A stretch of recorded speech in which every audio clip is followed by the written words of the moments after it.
शेतकरी मित्रांनो नमस्कार. तर आज आपण तयार करत आहोत आपल्या गाई आणि वासरांसाठी मांडव.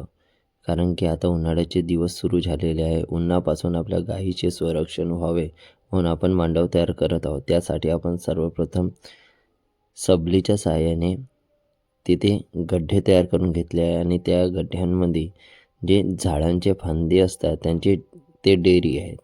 ज्या फांदीला कणी असतात त्याला डेरी म्हणतात.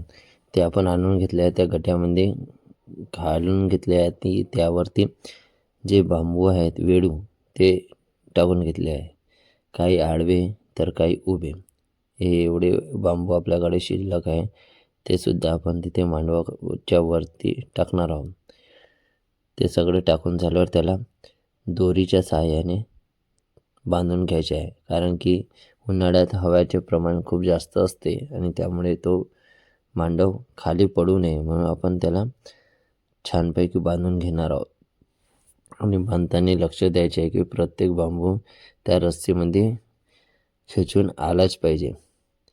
ह्या अशा प्रकारे आपणला आज मांडव बांधून तयार झालेला आहे.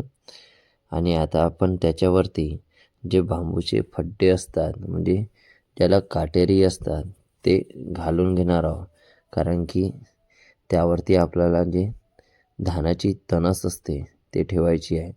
कारण की तणस जे आहे त्यामुळे ऊन खाली येणार नाही. ते दाट असते ना, त्यामुळे ते ऊन खाली येणार नाही आणि एकदम मांडव आपला छायादार होऊन जाईल.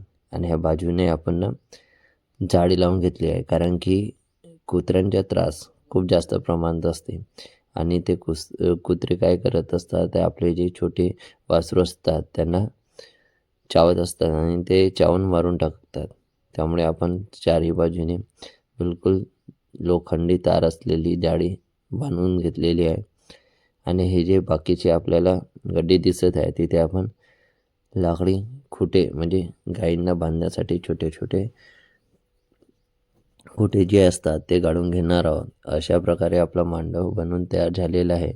यात आपण बघू शकता गाई आहे, म्हशी आहे, आपले छोटे वासरूसुद्धा आहे. ते व्यवस्थितरीते तिथे बांधता येऊन राहिले आहे. अशा प्रकारे आपला हा मांडव असते जो आपण जनावरांसाठी तयार केलेला आहे.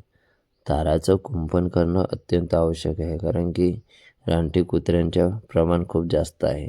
शेतकरी मित्रांनो, आपल्याला माहिती आवडल्यास व्हिडिओला लाईक करा.